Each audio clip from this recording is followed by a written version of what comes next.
3 आलू लेके ना इनके छोटे टुकड़े करके इन्हें उबाल लेना है। पहले इनको छील लें और फिर धो लें। बाद में धोने से ना पानी पानी भर जाएगा, इसलिए पहले धो लें। अब इस तरह ना छोटे टुकड़े में कर लेना है और इसे हमने उबलने के लिए रख देना है। अभी सारे आलू उबल गए और अच्छी तरह गल गए। अभी इनको ना मैश कर लेना है और बिल्कुल बारीक, ताकि कोई इसमें मोटा टुकड़ा ना आए।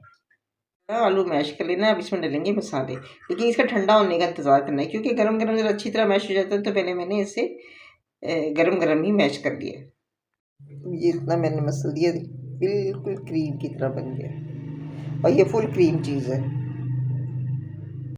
अब ये मैंने अच्छी तरह मिक्स कर लिया, फेंट लिया। अब इसमें जो मसाला जाएगा ना, तो इसमें थोड़ा सा नमक, ज़्यादा नहीं, और इसमें जो ख़ास है वो है सूखा पुदीना। ये इसकी खुशबू भी बढ़ाएगा और इसका टेस्ट भी।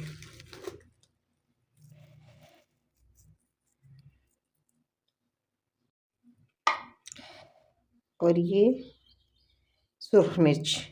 अब इसको फिर अच्छी तरह ना मिक्स कर लेंगे हम लोग। इसको क्रीम सी इसको बना लेंगे। और ये, और यहाँ 1 चम्मच कॉर्नफ्लोर। बहुत नरम है, सख्त नहीं है, ताज़ा है ना तो सख्त नहीं है। तो ज़रा सा इसको ठहराने के लिए ये 1 चम्मच, तकरीबन 1 चम्मच भर के ये कॉर्नफ्लोर जाएगा। इसको ना अच्छी तरह चम्मच से मिक्स कर लेंगे, क्योंकि ये इतना चिकना है फुल क्रीम होने की वजह से कि ये वो कर रहा है, हाथों को चिपक रहा है और है भी थोड़ा सा। तो इस तरह कर लेना, ये सख्त हो जाए, ज़रा फ्रिज में रख दें। अब ये जो मैश किए हुए आलू थे ना, इसमें नमक और जाएंगी कुटी हुई मिर्चें। अब इसमें डालेंगे कुटी हुई मिर्चें, लेकिन थोड़ी डालेंगे, और 1 चुटकी ज़ीरा, 1 टेबलस्पून चावलों का आटा,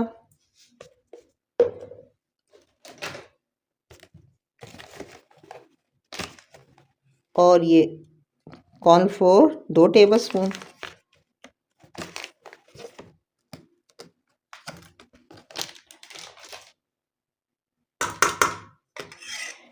और ये जो है ना प्याज, ये एक प्याज थी कि मैंने आधी डालनी है, आधी प्याज, और हस्बे जायका हरी मिर्ची, लेकिन बहुत बारीक काट के, दोनों चीज़ें बारीक कटेंगी।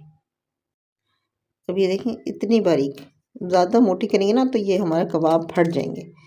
तो बिल्कुल बारीक बारीक करके ना, ये इस तरह करके, ये देखिए इस तरह करके छोटी छोटी। ये हमने आधी प्याज, ये हमने आलूओं में मिलानी है। अब ये हरी मिर्चें और प्याज, ये सब मिक्स कर लेंगे।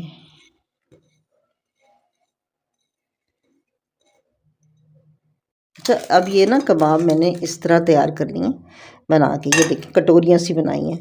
अब ये कटोरियाँ इसलिए बनाई हैं कि इसमें थोड़ा थोड़ा मैंने ये जो पनीर था ना, ये रखना है।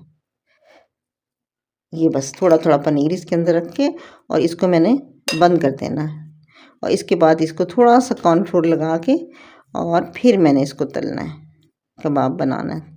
इसको बस इसी तरह ना बंद कर देना, मुंह ना खुले और ये पनीर अंदर दब जाए। और ये बस इस तरह, ये इस तरह सारी टिक्कियाँ बना लेनी, और बिल्कुल शैलो फ्राई करना है। तो इंशाल्लाह ताला ये बहुत ज़बरदस्त कबाब बनते हैं। इसको दरमियानी आंच पे तल लें, और एक तरफ से हो जाए, दरमियानी आंच पे तल लें, एक तरफ से हो जाए तो पलट लें, और बहुत मज़ेदार किस्म की चीज़ी कटलेट्स तैयार हो जाएंगे। कटलेट्स तैयार है।